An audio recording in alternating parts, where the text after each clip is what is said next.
Everybody, welcome back. There's a time and date as provided by DD Bank. Oops. This is another tier ranking.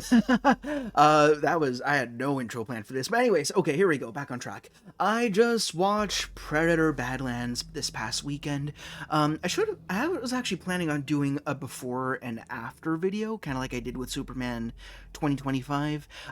Things were moving a little too quick, so I didn't quite get around to that, and I had a few things to take care of as this week's been going, so it's been some days, though not quite a full week since I've seen the Badlands movie, and I guess that's good, because that means I can kind of let it set in.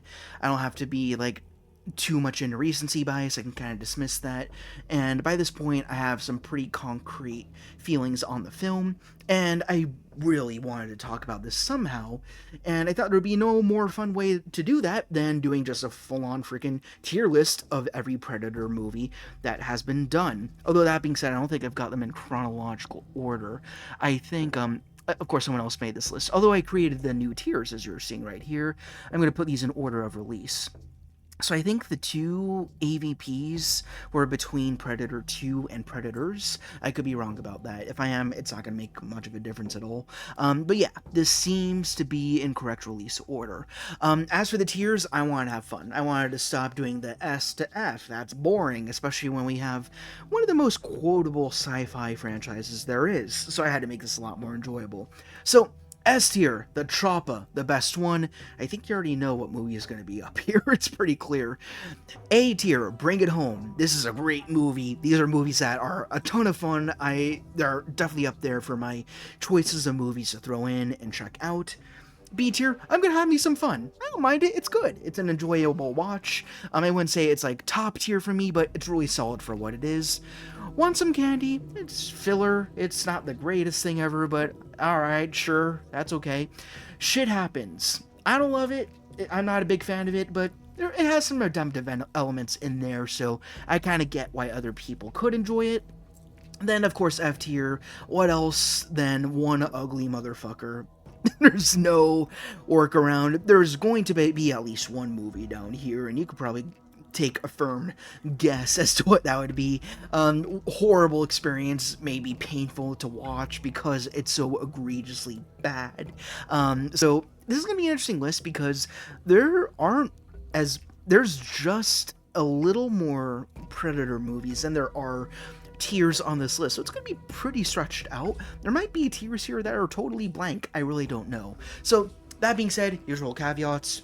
These are all just my opinions. Although my personal subjective list is not full of many hot takes, it seems like across the board it's pretty streamlined for everyone, the quality of these films. And they do tick up and down. Like some movies are all-timers, and then others are complete trash. There's not a whole lot of middle in there, depending on where you stand.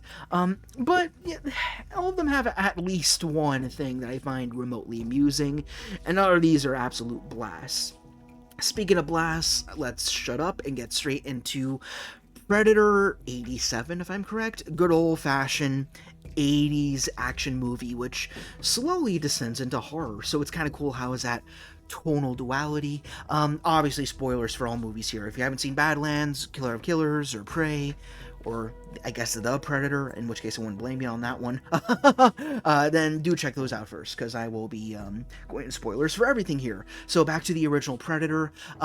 Firstly, my experience with the franchise, which I discussed at some point. I think it was on my top 10 characters in movie history, during which point I talked about the Predator species. My dad, he brought me to a Halloween place, like an eye party way back when I was in elementary school. I think we were just checking out the Halloween stuff because that was always my thing as a kid, still is now as an adult. Just look at all the Halloween merch, and he once pointed out a Predator mask. It was actually of the Berserker Predator from Predators, or just Predator 3. And he was offering to get it for me, and to this day I regret not asking for it because it was freaking cool. But the only reason why I said no is just simply I didn't know what Predator was yet, so he knew what to do. He brought me home, he showed me the first Predator movie, and I knew absolutely nothing about it. That's the way to do it. So every surprise that was in that movie, I got spoiler free, and that's the right way to do it. Like, there was a conversation of like how Predator Badlands, it's a good introductory movie when you're coming into this franchise. I do agree with that. It's a very good middle ground tonally. It's a good way to get started. But I think one of the things that makes the initial Predator movie so essential is the fact that you don't know what the hell a Predator is. You don't know what it's operating on. You don't know why it's here. And this first Predator movie, you're seeing step by step, not that just killing indiscriminately. It won't kill someone who is unarmed. It collects trophies. It has technology which is faulty, like it can't see through like a mud mask because it functions on infrared vision. So you see all the technical parts of its gear, its honor code, and for me, most importantly, the first mask reveal. Holy crap! When I first saw that crab face, whatever you want to call it, I'm like, this is good. This is good shit. Even as a kid, it was nice. I remember that clear as day. And again, going back to the tonal mix here, it starts out as what you could write off as just initially seeming like a bland 80s schlock action movie. You got a whole bunch of big old buff dudes, no sleeves, dropping into a forest. They gotta take care of this extraction point, wipe out a whole bunch of other dudes, and you're like, oh great, that's awesome and all, I guess. What the hell are we going to do after this? So is Arnold Schwarzenegger the Predator here? Because he's the killer. He wipes everybody out as Arnold Schwarzenegger does. But then you realize something's following them.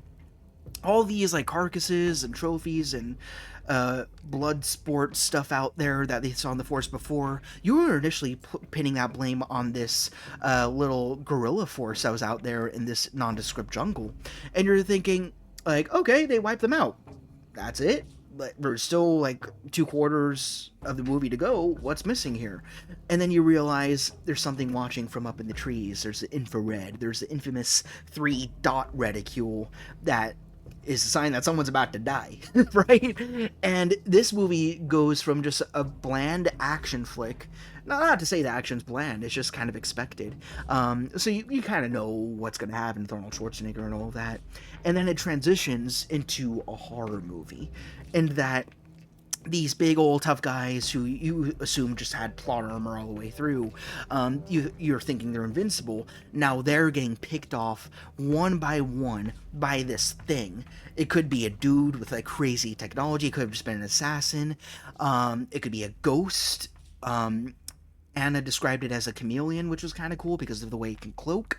But then slowly start realizing it has out of this world, quite literally, technology. It's an alien under there, not to be confused with the xenomorph alien that it would get tangled with in later movies, which we'll talk about, of course. But just that slow drum roll of learning each little intricacy of this creature, which is now a mainstay, but just that initial getting to know you, introductory course, Formula One, what the hell is the Oucha? Like, that's why this movie is so cool. And every moment is earned. And I think one of the most understated great parts about this movie is the epilogue, if you want to call it that. So, you know the drill. Arnold Dutch, he takes care of the Predator, he kills it, he tricks it, uses its hubris and its pre-established weaknesses in technology against it to usurp it and more or less kill it. Jungle Hunter, as he's called, he blows himself up, but I mean, he was based, there was nothing else he could have done, so might as well just go out with a big old middle finger to Dutch. But Dutch survives, and so does Anna, and then they're both on the chopper, excuse me, and they're flown out of there. But then there's this one last lingering scene. There's no dialogue, but the camera kind of just zooms in on Dutch. He's exhausted. He's tired. And for me, there's this moment of what's going on in his head at that point.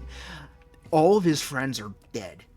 And he has, I like to think, this catharsis of realizing, very nihilistically, he thought he was the head honcho. He could take on any mission. I mean, that's what that fight against that guerrilla force was meant to establish, but at the end of all this, he's nothing. He got by on the skin of his teeth, luck, and very careful planning. So yeah, he was able to do that, but just to survive, not to prove anything, not for merit. He is nothing in the grand scheme of the hunt that the Yautja had to show him. Other than that, there's not a whole lot else I gotta say. It's a solid movie. Beyond solid, it's great. It's a classic. This is the Choppa. It's gonna have its own column, its own row, excuse me, right here. So I know that's all spoilery, but no other movie is gonna get up there for me. Seminal 80s classic, absolutely. Then the franchise takes an interesting turn with Predator 2. I think this came out like in early 90s, if I'm not mistaken. I don't know the dates with these as well as I do Star Wars or Batman or Spider-Man, so forgive me on that. But Predator 2, honestly, it's a very big tonal diversion from the initial Predator, but I don't hate it for that. It gives it an extra shade of color, which makes it a little bit more fun and campy, and I don't mind camp. You know me, Batman and Robin's my favorite Batman movie. You folks know that if you know any of my content. So I'm okay if a movie gives us a left hook and goes a little goofy. And at the same time, it's not a total 180 because the Predator from the beginning is inherently a goofy and bizarre character. From the Jungle Hunter onwards, there are times where it's like reciting like lines other people are saying to mildly comedic effect. It laughs, it taunts people, like it says what the hell are you back to Dutch's face. The Predator was always kind of a snarky, overconfident, and at times silly creature. And I feel like we forget that sometimes, and we're going to talk about that more when we get to later installments. That can sometimes make or break a movie, is a thing. The humor in this franchise, does it work, does it not work? Kind of a flip of a coin. Here, it does work. My favorite line here, this isn't where this movie's going, but want some candy. Where the Predator hears that kid offering it a little bit of a sweet, and then it records that line, want some candy? Want some candy? And makes him even more freaky and hilarious. So I don't mind the tone that this movie brings in. So that's where I stand with this movie. It's fun to watch. I do enjoy it. As for the plot, obviously not nearly as tight or interesting as the plot we get in Predator. One area where I do think the entire franchise shoots itself in the foot is it's mostly just recycling old tropes, and sometimes the exact same story, color by number. They're just adjusting a few details, changing a few numbers in the environment. Otherwise, it's the same. It's just a different coat of paint over the same wall, and it can get a little dry. For this movie, I give it a pass, though, because at least it's tonally very different. We're now in the urban jungle, which really changes things, or the concrete jungle, which there's a Predator game called Concrete Jungle, which I'd love to play if there was a PC port, but there is not, alas. But yeah, instead we get, damn, I get all my Glovers confused. Donald Glover, and he's a really fun lead. He's too old for this shit, and it shows, and that's a lot of fun as well. Not quite the same charisma as Dutch, I'd say, but he's still enjoyable enough of a lead to follow. But at this point, we all know it's not really about him, it's about the Predator, and watching his antics and everything. And then you get all these wacky-ass voodoo gangs and shit. It's a bizarre film. But I love myself some bizarre stuff, so I do like this movie. Haven't seen it in a while.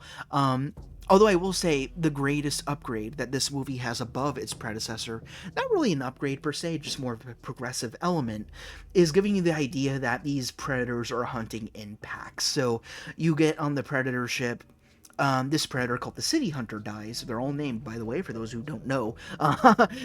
City Hunter dies, again, by its own hubris. And then you think, oh, that's it. Then Donald Glover's just going to leave the ship, and that's that. But around the dead predator is his whole posse. Every single one of them has an action figure, and a backstory, and a name. And then you get one of the coolest predators who does absolutely nothing, but he's badass as hell if you know anything about the lore, and that is Greyback, or the Elder Predator, or the first Elder Predator. There's several ones. But basically, if you don't know the Yautja lore, it's as simple as this. If a predator has gray dreadlocks, you stay the hell away from them. So the fact that this predator took out this old rusty-ass flintlock pistol, throws it to Glover, and disappears is a big sign of honor to get from the Yautja culture. And this pistol is the most recurring character in this entire franchise. That's in Predator 2, it comes back in Prey, and it's in Killer of Killers. So you're gonna see this gun a lot if you haven't watched all the films, especially the later ones. But that Adelini pistol also tells you just how long the Predators have been operating. They've been operating since, like, well, as the comics showed us, pirate times, until they changed the lore a little bit with Prey, did a retcon, which I don't love. But yeah, originally this pistol was owned by colonists, pirates during that time, more Wild West era, which I kind of do love. So this movie did a good job at adding just a little bit, so I do appreciate that.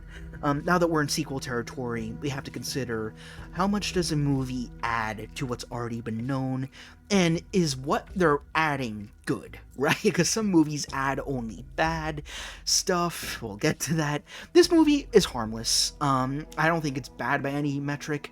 It's silly for the sake of silly, and I'm good with that. So you know what? Comfortably, I'm gonna have me some fun. I have fun with this movie. It's a pleasure. I don't own it. Do I own it? I do own it. That's right. I have a Blu-ray set of the earlier movies. I think I'll pop this in, or my friend shares Hulu with me. I'll probably watch that right after this video, because it's been a while. It's a fun one. So after that, the standalone Predator movies took a hiatus. Again, I'm not sure what the order was, but the next three were AVP, AVP Requiem, and then Predators. But I do believe the AVP movies happened first, so let's start with those. The first Aliens vs. Predator movie is not great. It's got problems. The human characters are wicked boring, maybe save for one or two exceptions. Although the story's pretty cool. Again, it's more different than the usual picking off one by one human lead at a time formula. It does a good job getting away from that.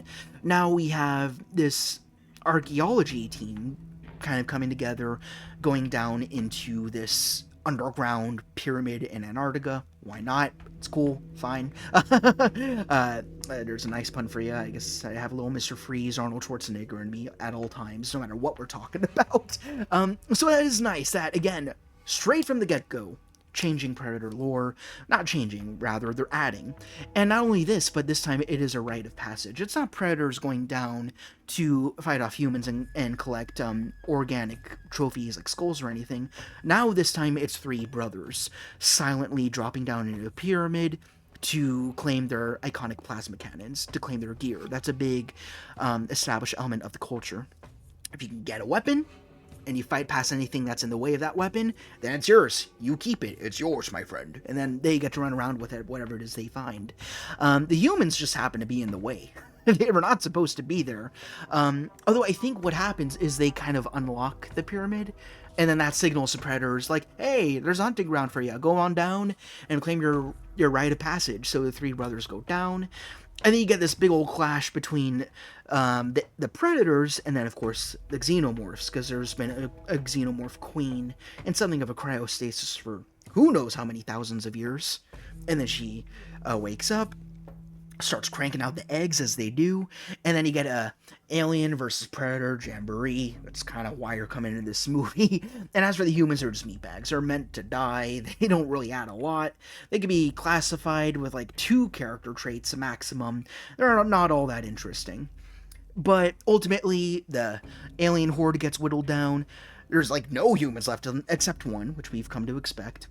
And then the same with the Predators. There's only one left. That is the Scar Predator, who is I think, my favorite Predator. But then again, we got Badlands to talk about, so that might be different going forward. But I still have to think about that. But excluding Badlands, based on what we see occur in a film, rather than just one of those older Predators standing around, you can only assume how cool they are.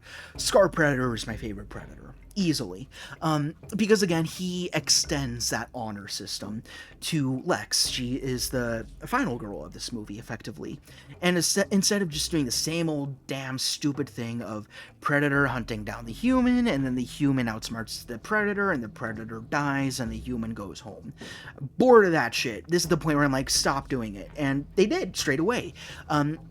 Lex saves the Scar Predator from an alien attack, and he lives. So instead of like just not paying her any mind, well, granted, he kind of shapes her up and like gives her this little sense of like, we're gonna work together, but I'm still in charge, or so that dogmaticism that makes the Predator so cool.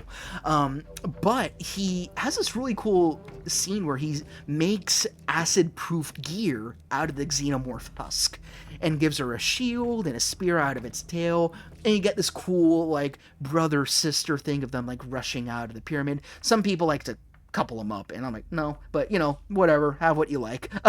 They make their way out of the pyramid. Somehow the queen follows them out. I think when they were kind of launched out of there on that little surfboard, snowboard thing, whatever, they duke it out for a while together as a team. The queen dies and gets dragged to the bottom of the icy waters, but as a result of that, Scar perishes as well. But again, kind of harkening back to the ending of Predator 2, it's an honorable death. All of his buddies, including a new spangled elder, show up, and they take his carcass into the ship.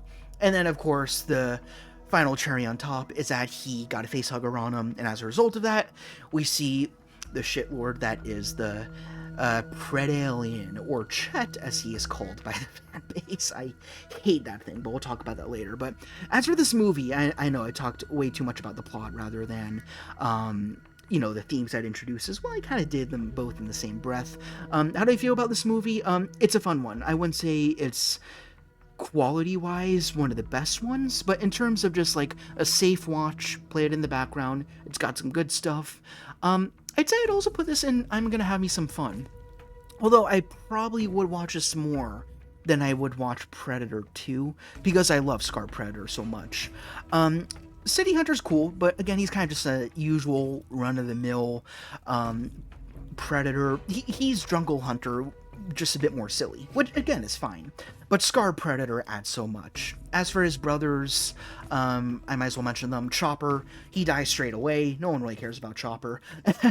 And then you have Celtic, who has the iconic Gort mask, which was the original mask that the Predator was supposed to wear until they went to the more classic jungle-style mask. And then he at least has a good duking it out session with a xenomorph before he inevitably goes down. But you know what? It was a respectable fight, so it was nice to see him go down the way he did. But Scar Predator, he's a dude. He's my favorite Predator.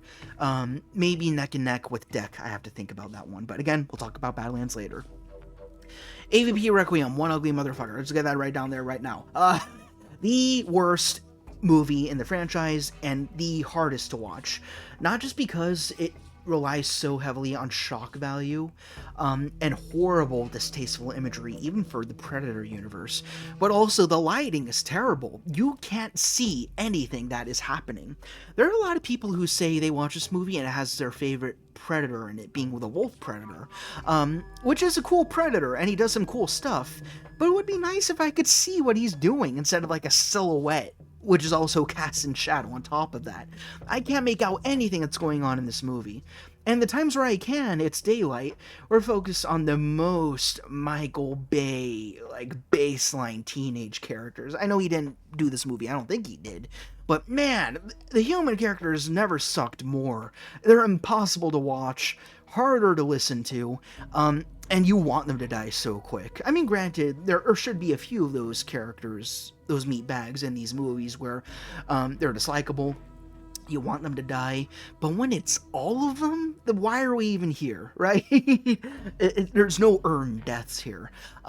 And the crux of this movie, the plot, is that the Predalien that is born from Scar Predator in the first movie, the first AVP rather, funnels straight into AVPR, which I call it shorthand, and then it grows up really quick and lands on Earth, and then it does some pretty disgusting crap. I'm not even going to mention it because it's not even worth my time going into detail. And then Wolf Predator, he's basically like the police Predator. He's sent down to Earth to clean up this mess. But that's all for naught because the city gets nuked anyway, so it doesn't even matter. When Wolf is fighting Chet, as he's called, they pretty much fight themselves to a stalemate. They effectively kill off each other. They don't even kill each other off. They both have each other in the death's grip. Then a bomb drops. Lame, stupid. Literally the only thing this movie adds for me is we actually get to meet Yutani, of Wayland Yutani, for like 5 seconds, but that's it. This movie pretty much adds nothing except for a weak cameo, and a terrible character design, being the Predalien, which is just a creature I don't even enjoy watching. I don't even like the character design, and I hate what it does.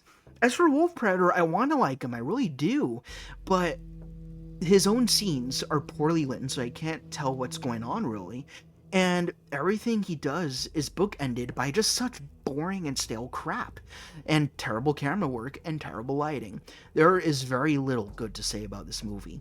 The only reason why I could see people liking it is for Wolf Predator, and that's it. I don't know if Predalien has a lot of fans. If you do, that's fine. If you just want basic monster action, fair enough. But for me, this movie does nothing. There's no reason for me to revisit it. If I want to see Wolf Predator in action, I guess I'd go to YouTube, get the clips, and then brighten them up. Somehow brighten up my computer monitor. But otherwise, no reason for me to watch that movie ever again. Unless I'm going a completionist route and trying to hit every single movie here. Okay. One piece of water. Piece of water? Drink water before we continue onward. There we go. Now we go to Predators, which is by most considered a return to form, and for me that's kind of a weakness. I don't love this movie. It's solid, and it does nothing wrong, really, but at the same time, there's not a lot new here to enjoy.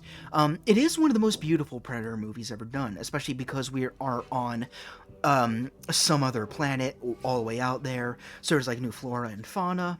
There's beautiful sweeping horizons with other planets in close proximity. I don't know how it would work with like gravitational fields and all that, but you know, who gives a shit? It's an alien movie.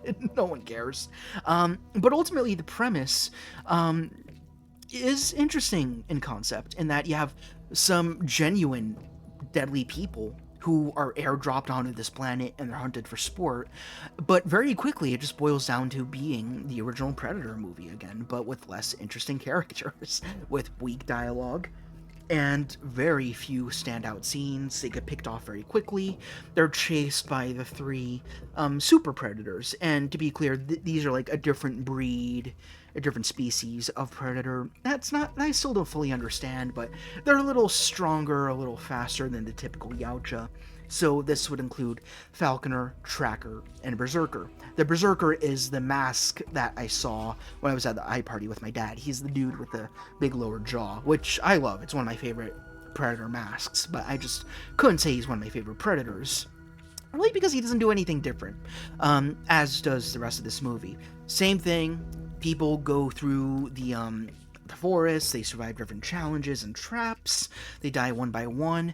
There's a few interesting little side quests where they meet Nolan, who's like this survivalist, Lawrence Fishburne on this planet for who knows how long. He's not even totally sure, he's an unreliable source. But even him, he turns tail and tries to betray the group to collect their resources, which is an interesting plot point. But he dies like wicked quick after that. I think the tracker blows him into pieces. Whatever. So that doesn't really mean anything. He's not mentioned for the rest of the movie. There's no repercussions for him having been there, except I think Nikolai, he gets trapped by the other predators in the process, and he gives his life so the others can get out. But yeah, it kind of just doesn't really amount to much. Yeah, and then you get the final standoff, and you get the really stupid Topher Grace thing where, in these woods, I'm the killer too. I'm also a predator. And you're like, alright. Good luck with that one. Try telling the predators that and see what that does for you. And then he just becomes a plot device to mangle the Berserker, but not put it down for good. And then the main character, the Adrian Brody character, Royce, I think, lame. He's very flat for me. A lot of people hate this character. I don't hate him. I'm just like, I don't care. I'm largely apathetic. Not just in his characterization, and you know, it's not even Adrian Brody's fault. I just think the writing's very stale. But worse so is that he repeats the exact same plot beats and dialogue as Dutch, to the point where it's not even a clever callback. It's just repeating the exact same thing. Covers himself in mud, says, "Kill me, I'm right here, do it now," and he lights the fires everywhere. He does exactly the exact same plan, like he knew Dutch, which is, no, that didn't happen. So, yeah, it's just a bland movie. I wouldn't say it's bad. It's got some fun elements, like, oh, I didn't even mention the the katana fight, which I wish we could have gotten even more of, and that's what kind of lent interest into, ooh, let's have predators in different cultures, which you get later on, which I love, but the execution here was pretty water thin. It wasn't that interesting. It could have been better, even still. So I dropped this and want some candy. It's fine. It's nice little popcorn fun. But other than that, I'll play this in the background as I'm doing something else. I'm not going to really be paying a keen eye to it ever again much. Beautiful looking movie. But other than that, it's just Predator in 4K. That's it. I'd rather just watch OG Predator. Oh no, then we get to another crapper here, The Predator. Unfortunately, this is the first Predator movie I've ever seen in theaters, and wow, I was not happy with this one, I'll tell ya. This movie was directed by Shane Black. He played, I don't remember his name, the goofy comedic relief character in the original Predator, and he was really great in that movie.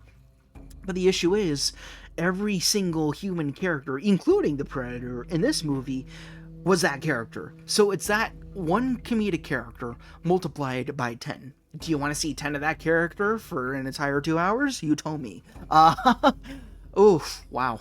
Man, I don't know. I definitely don't like this movie for sure. It's just, where do I put on this list? I have to think about that. But let's explore this movie first, the plot. So, you've got too many plot lines, but basically there's a big old badass, chunky ass predator called the Ultimate Predator, which is basically jacked up on steroids. It was bred with different DNA to become the strongest predator ever. I even had a little micro conversation with some people on Facebook kind of just talking about this predator, and one of the points I brought out is this is the first bad blood predator that we've gotten, which is a good idea. And basically, the idea of a bad blood predator is something established in the comics. And there is one predator who is called the bad blood predator because he's that bad, but this one was like psychotic. The one in the movie at least had a conscience of some sort. But basically, it's the idea of a predator that operates with no honor. It just kills things to kill things, might not even collect trophies, has no tribe, it doesn't care, it doesn't follow the traditions of the Yautja.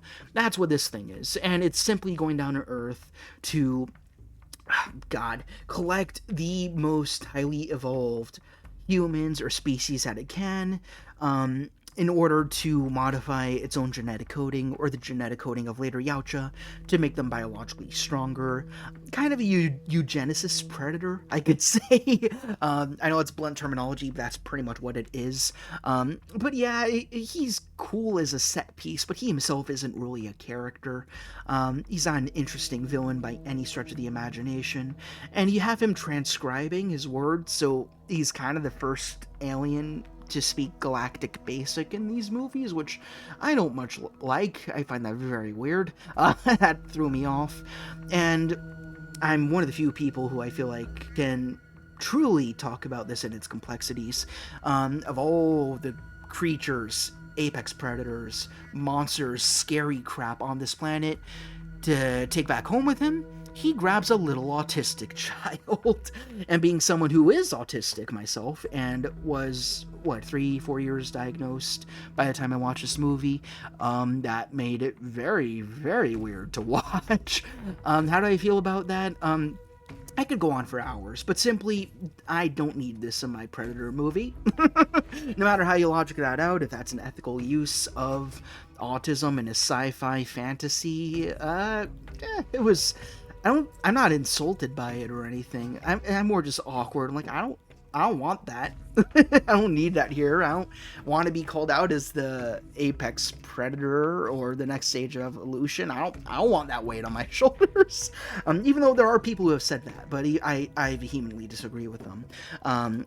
People with degrees and shit, whatever that's supposed to mean now. But yeah, and then you get the whole loony bin group of just a whole bunch of criminals. It's an exhausting movie to talk about because there's just too much happening. It's a very busy movie. I think test screen audiences hated it, so they had to rework it. They cut whole scenes, which maybe would have made the movie more interesting, maybe worse. But yeah, everything they added here, they tried doing something interesting, but ultimately it just fell flat. And oh yeah, and the Fugitive Predator's pulling a Wolf Predator thing where he goes down to Earth to stop the Ultimate Predator, he doesn't make it. There was no point to him, even though he had a pretty cool look, I will admit. And then the humans kill the big Predator. That just evolves into being, again, the original Predator 1987 plot. So, go figure. So, at least this one... Here's the thing with AVPR versus the Predator. At least I can see what's happening in the Predator, right? At least it's a visible film. And I guess I enjoy it just a hair more. What was this movie trying to do is the question. What was it trying to add? I guess like the idea of like predators that try going against the usual traditions to make the strongest predator possible, which is ideas that are explored a little later on in other installments to some degree, but not to this extreme with genetic coding and crap. So, you know what? Valiant effort, I suppose. It just got so bogged down by Shane Black's direction, character choices. So I'll drop this in a shit happens. It's like, this could have been pretty cool, but because of certain choices and stuff like that, it just became the perfect storm. I think Shane Black wanted this to be a movie people would enjoy. I just could not, personally, but I could see other people enjoying it. But AVPR was just a corporate product. It was just meant to cash in. It was not meant to be good by any stretch. So, yeah, I think that's gotta stay in One Ugly Motherfucker. And then Shit Happens would go for The Predator. Definitely not my favorite. I don't think I'd watch it just for fun. But I understand what it was trying to do. At least I hope I'm correct in that. Because if that's not true, then it was just a crap fest. There would be no other redeeming qualities. Then we get another really big fan favorite. This is Hulu exclusive. This came out during quarantine, so it never made it to theaters, unfortunately. I wish it did. They should bring it back for theaters, give it another breath of fresh air. This is Prey.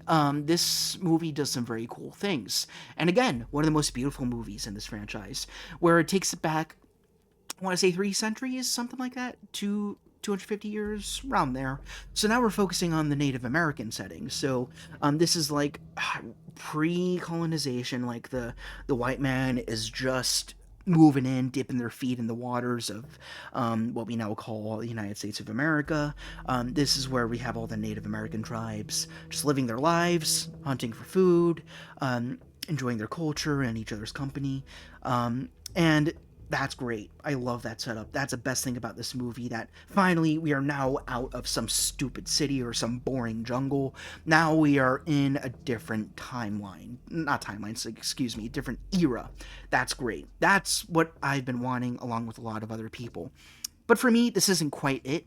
It's getting warmer, and I appreciate it, except, boil it down, it's the exact same Predator 87 plot. You have a person with a group of other people, and it gets slowly whittled down until there's one person left to finally defeat the predator, the feral predator in this case. A name I don't get, because it wasn't feral by any means, it acted like any other predator, it just happened to be a different species of a yautja, I guess. I don't know the full story behind that, but yeah, it's largely color by number. And granted, there are different shades in there, where you have this woman named Naru who is largely underestimated by her own tribe, and she has to prove herself. And that is not a bad it's not a bad plot point to inject into the predator mythos, especially when you get to Badlands. It's kind of the same thing, but with an actual yautja being the center of it all. But yeah, for me here, because it's a human character, it's just not quite as enthralling.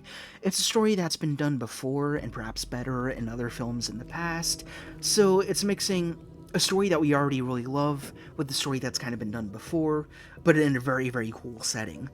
So I have very mixed feelings on it.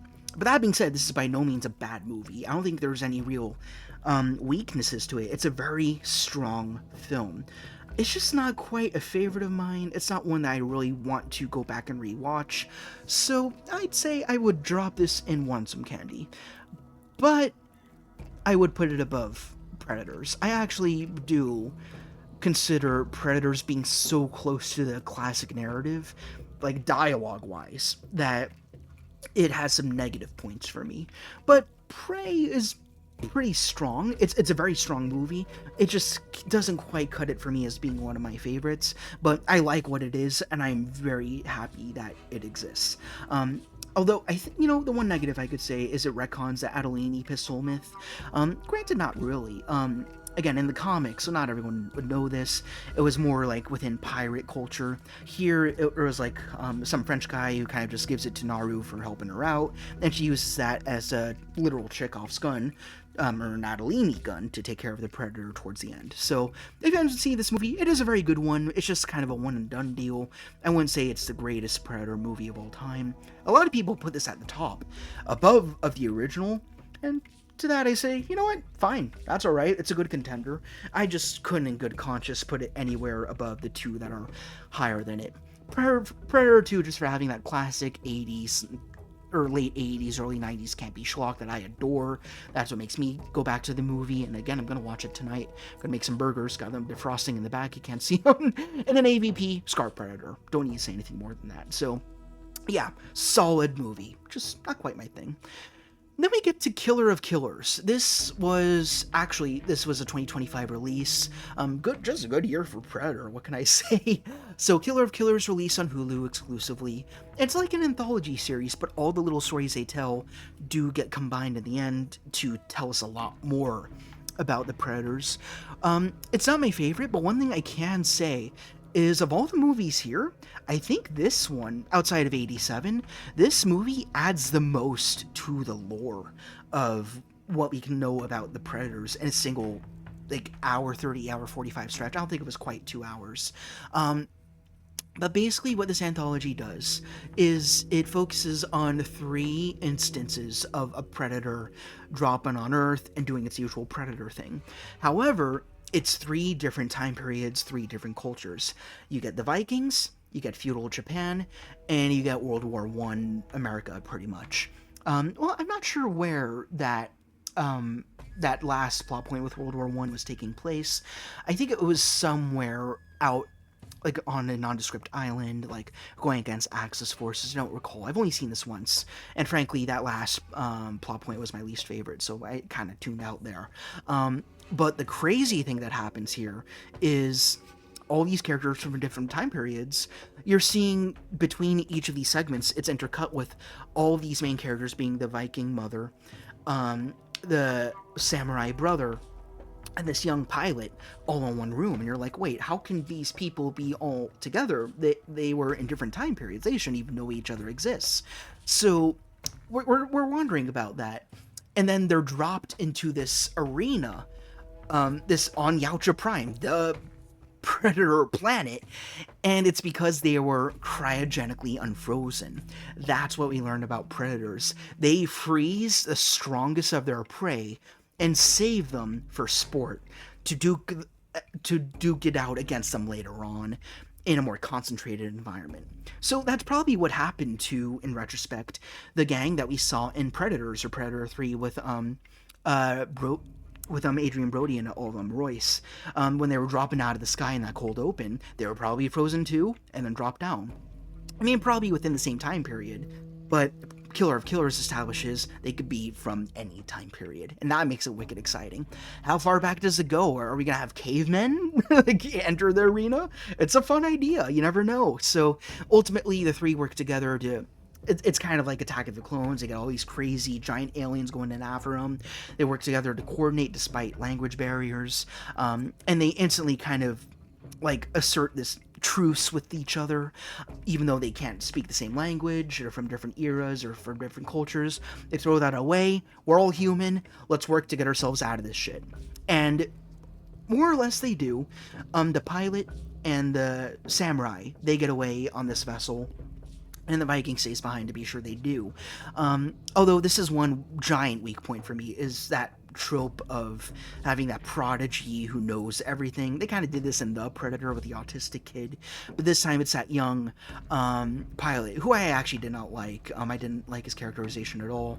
Overly quippy, super brilliant at everything. And for me, the biggest bullet to the foot here, the Achilles heel of this whole anthology, is that he's able to board the alien ship and immediately he knows how to fly it. It takes no effort. So that really bothers me. That's a big plot point. The fact that they need to fly their way out of there, and then he's the ex machina. So I didn't like that at all. That there's no freaking way. I actually despise that plot point and that oversight. That being said, though, the rest of this is very cool. And weirdly, I actually just learned this today. Well, firstly, you get a post-credit scene where Naru from Prey is cryogenically frozen, and that was kind of alluded to at the very end of Prey itself, where you get the alien bombardment fly in on those like paintings, right? But now we see that they abducted her and they got her frozen for another day, which could definitely happen because the actress is still around. She's not older now. The movie is pretty recent. She could absolutely come back in a later installment. But then I think at like a con or something, they released an extra post-credit scene, which is a weird move. But now we also learned that Donald Glover's character and Dutch are also frozen because they too survived a predator attack. So I don't know if those actors would come back, although I would not be against that. That would be amazing. But maybe Naru will come back, and maybe some other familiar faces from other films will come back and kind of tie everything together. That would be kind of fun. I mean, granted, they could overdo it. It could just come off like silly Avengers crap, which I don't want, certainly. But yeah, overall, I don't love Killer of Killers, but I appreciated the gusto. I love that it finally did what we wanted to happen for a Predator movie in some format. I just didn't love that it was animated. I prefer live action for Predator. And also, instead of an anthology, I wish they would have took one of those three stories and committed. But then again, I get it. Like, you want to establish the idea of how people from different eras can be frozen and brought back. And you need an anthology in order to do that, probably. So that's fair. I cut it some slack. My only serious negative is the fact that that pilot was able to operate that alien ship at the end. That's really it. Everything else was good. I just didn't find myself loving it as much as I wish I did, but it was very, very great. So I will plop this, definitely not ship happens. God, it's like I'm censoring myself. Shit happens. I'd say above Predators, but just behind Prey. I'd rather rewatch Prey than I'd rather watch Killer of Killers. Also Killer of Killers, because it's an anthology, it's by nature episodic, and for me, I'm not very good with the episodic format, unless it's something like the horror VHS franchise or something like that, which I've done many videos on by now. Actually did one recently if you want to check it out, ranking every single segment, but that's getting off topic. Now, big boy, let's get into Predator Badlands. Just saw this in theaters less than a week ago. My dad and I actually want to watch it again. We just talked about that through text today. Oh man, this is what I've been waiting for, and just a little bit more. So, like everybody else, I was waiting for not only the movies to start getting into different time periods and stuff like that, the Predator movies, and we've gotten that, but Prey did it, but it was kind of the same plot beat, and then Killer of Killers did it, but kind of oversaturated it. It wasn't my preferred viewing experience. Again, I wasn't in love with the animated style, but I totally respect it. I just prefer live action. Killer of Killers, live action, focuses on a different planet in the alien culture. It breaks the exact same goddamn plot point that almost all these other movies are subject to. And it did even more than that. So this time, we focus on, again, kind of a rite of passage, more or less. Well, more than that, it's life or death, where you have Dek being the first Predator who's had an actual name instead of Jungle Predator, City Predator. Like, his name is Dek, and I like that we have that change, especially since he's the main character, right? And his father views him as the runt of the litter, and he's a weak point in their species, so he wants him dead. So Dek's brother, I'm not sure if he had a name, he jumps in the way and fights his brother to the death against his father, and gets his brother into the ship against his own will, and he simply says, "Bring it home. Kill the biggest monster there is, and prove to our father that you're not a piece of shit." Brother gets killed, and Dek is horrified as he's flown off to this horribly deadly planet. I forget the names of all the creatures and planets and flora and fauna. Again, this movie just happened, so I'll have to skate by with a few other names and stuff like that. And then he lands on the planet, and he's fighting against all the most deadly trees and plant life that we've ever seen in a movie. Again, gorgeous movie in this case. And then a very big turning point is he comes across, I think her name was Thea, right? Yeah, the synthetic, half synthetic, from Weyland Yutani. Very clever way of looping in the alien mythos without it being an AVP movie, right? It's just simply, you got a big bad corporation, they drop one of their robots down as a scout. And they didn't overdo that. They didn't force xenomorphs into this narrative. They're never mentioned at all. Didn't even get an Easter egg in the trophy room. So I appreciate that restraint very greatly. But at the same time, this is where I had a little concern. The but definitely has a more uppity personality, more jokey. So granted, I was a little cynical. I was like, oh no, is she gonna bog it down? Is this gonna become a very funny movie like Shane Black's Predator?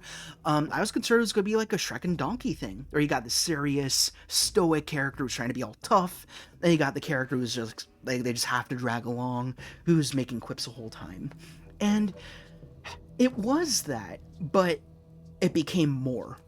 It managed to subvert my expectations as it went. And then I got even more concerned, where you get that little monkey-ish character. That's right, her name was Bud, I guess, sure. And fortunately, that character was used sparingly. I think it's a huge trope, and I'm not against it these days in movies, where in any comic movie, any sci-fi movie, you drop in that little cute character to sell toys. I think that started with Groot in Guardians of the Galaxy. We saw it again in Mandalorian with Baby Yoda / Grogu. And then we saw it again recently in Superman 2025 with several characters, Baby Kaiju and Baby Joey. That's just what these big sci-fi movies are doing now. But here, again, comedic relief character being Thea, sorry, I don't quite recall the pronunciation. And then you have Bud, the token cute creature, right? But the thing about this movie is I respect the hell out of it is that it shows you the tropes and then it undoes them. It gives them more credence. It gives them more reason for being here. We learned that that's a fascinating thing. All three of these characters have complex family dynamics. As for Deck, we know his whole deal. He just lost his brother, and his father is the asshole to end all assholes. Horrible dude. Again, he's got gray dreadlocks. You don't mess around with him. I told you that in Predator 2. Then we get to Thea. She has an exact copy of herself, and that is, I don't remember the name of it, but it's an exact clone of herself, an exact same replica, synthetic. But this one is a lot more pragmatic, mission-driven. And Thea is like, oh, I got this idea from Deck. We could be sisters. And immediately her sister is like, no, we ain't doing that. We're focusing on the mission, and you're faulty for even thinking that. So again, difficult family dynamic. Then it gets really interesting when we get to Bud and her mom. And they have a beautiful relationship. We see for a very brief moment later in the film, hopping ahead, this big old massive creature that Deck was out to kill. That's what his brother told to bring home to prove himself to their father. It's just a mom. And the nicest parent in this film. And it has this little moment where it kind of, like goes back to Bud, and they just have this cute little mother-daughter moment, right? You get this big old terrifying monster and its little baby there, and they're just having this mom-kid relationship.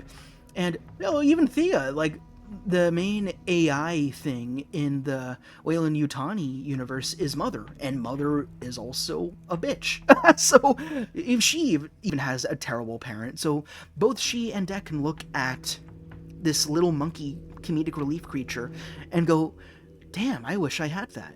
I wish I had that parent, And it's so cool to see, after all these movies of these predators being so diehard, being so gruff and stoic and focused, and you see Deck and he's like, I want a little more beyond my culture. And that's a critique someone could easily have about this movie, the fact that it takes a predator and it strips them down, it demystifies them, it deconstructs them. And for me, that's not a problem for me at all, because if you know the predators well enough, they're demystified already. You already know what they're about, you know what they're trying to do. At this point, I don't want the same goddamn flies down to a planet, gets killed by a human. I'm bored of that. I want to know how a predator thinks, personally. If you don't want to see how a predator thinks, don't watch this movie. That's fair. Give it a try, and if you hate it, you can disregard it. You can take it or leave it easy. It's a pretty safe movie that doesn't have huge causation to it in respect to the other movies we've seen. It's a nice isolated tale. But for me, I wanted to get into the psychology of a Yautja. That's what I wanted since Predator 87. That's simple ask, and then we just get the same formula repeated with a new coat of paint. And here we get it. This new story, new focus, no humans in this movie when you really think about it. It's all synthetics. And then the Predator is our main player here. God, I love so many things about this movie. I can't even tackle them all here because, again, I've only seen it once, not long ago, and there's just so much I want to say, and I'm going to forget something, and I'm going to kick myself after concluding this video, posting it, and going, God damn it, I didn't talk about that one thing. But first thing I can say is the biggest moral of this story, amongst many, there's a lot of things you can learn from this, is the subverting of old culture, where the whole movie, Dec is thinking, I need to prove myself to my father. I need to bring back the head of this beast to show him that I can be the apex predator. I'm not the runt of the litter. In fact, I could be better than a lot of the other predators you thought of. I could be better than my brother. That could also be in the conversation. But over time, he learns about strength in numbers. Like, Thea uses that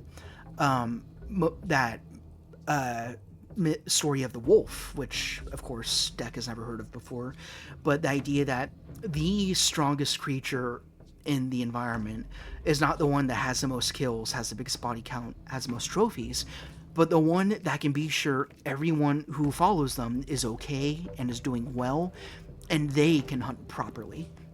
And then Dec takes this to heart, perhaps reluctantly at first, but slowly he adopts that wolf persona. He takes in other losers like himself, a baby, a synthetic without legs, himself who has been stripped of honor completely. All of them are runts of their litter. And he learns by the end of this movie, and he doesn't need to say it, and I'm glad he doesn't. It's definitely show don't tell here.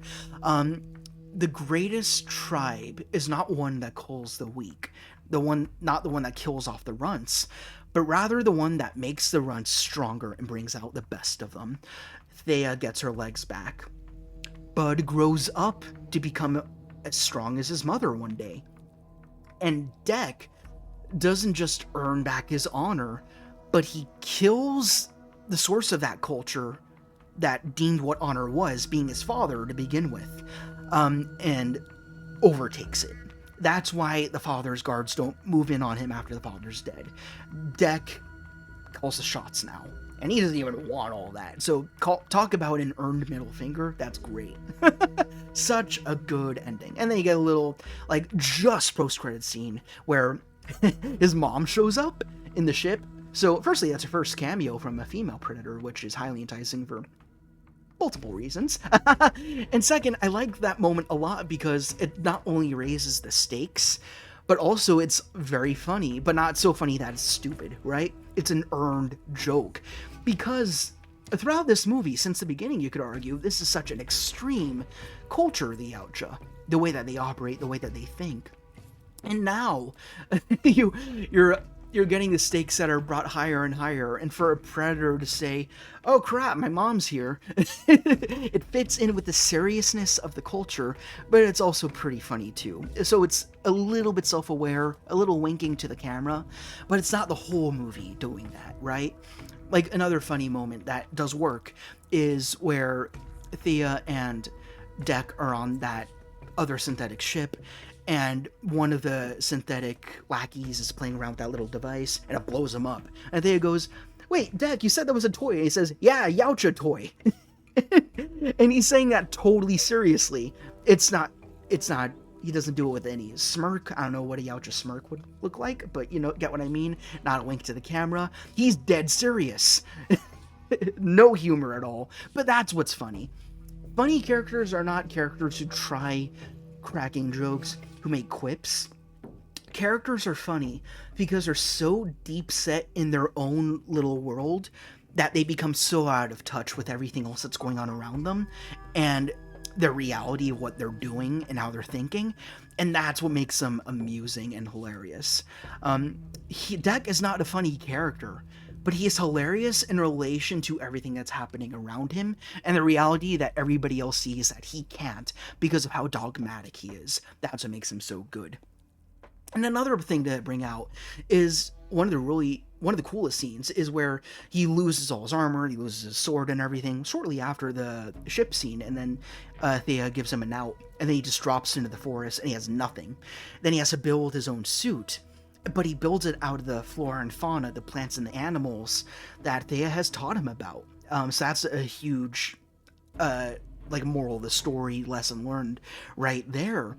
But also this suit has no technology. Everything on it is alive. You get that little worm character, which you could argue is the fourth little mini protagonist of this gang, and that becomes his shoulder cannon.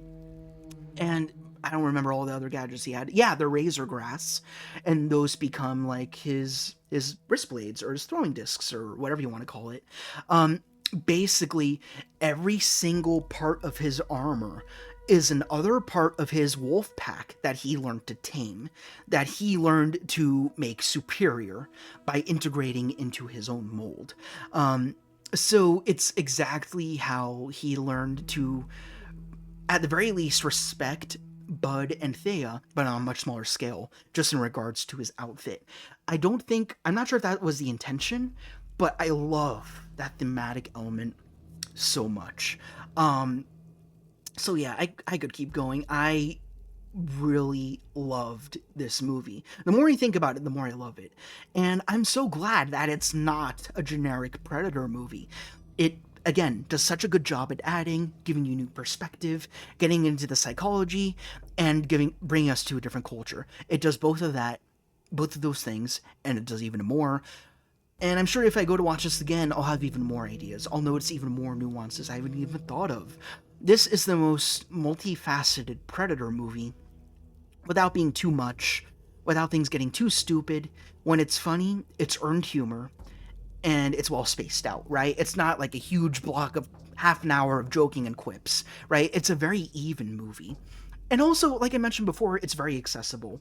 If you want to introduce your kid or your wife or your sister or your friend to the Predator franchise, this is a good movie to do that with. It's PG-13. There is no blood, really, except Predator blood maybe, but not a drop of crimson. Because the closest we get to humans are synthetics, and it's just hydraulic fluid. It's all white and gushy and weird looking. So it's not really that violent of a movie, honestly. It's more action oriented, which is totally alright.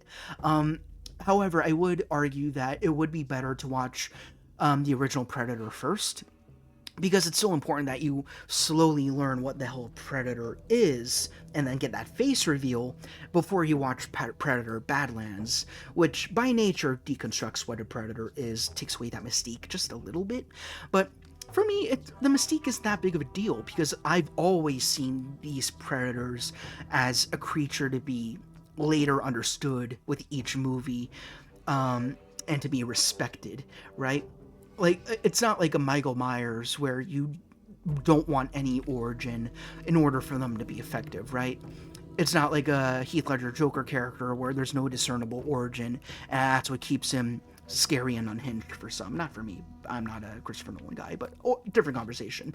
This is one of those monsters where I want to know more. I want to learn about how they think.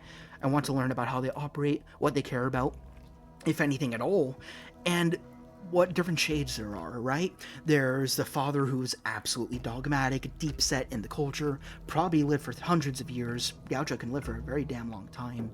There's a brother who's kind of in the gray area, like he's still not totally sure, he's abiding by the culture, but ultimately he does draw a line in the sand, like, if you want to kill my brother, I'm going to do something about it. And then you get to Deck, who doesn't really fit anywhere. The culture's rejecting him from the get-go.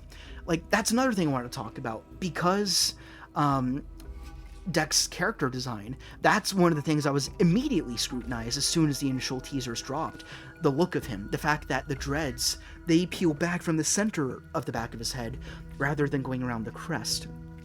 The reason for that is he is a young, juvenile predator, so he hasn't developed that crest yet. He hasn't, quote-unquote, earned it, if you will. So, it's interesting. So the very characters in this movie don't respect him because of the way he looks how young he is, how inexperienced he is. He's earned no trophies or anything, even if he does have the right mindset, which obviously he does and he proves himself later. But even the audience doesn't respect him. Even we're looking at this silly, goofy looking thing. There are some goofy shots of his face, but I think it's by intention. We're supposed to look at this guy and go, really? We sure? This is our lead dude?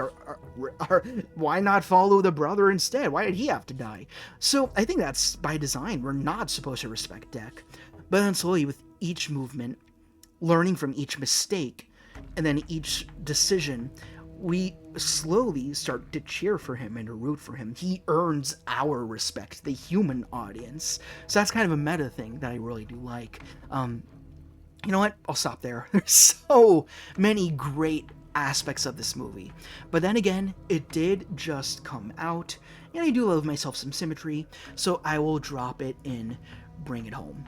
I think this could easily go into the S tier.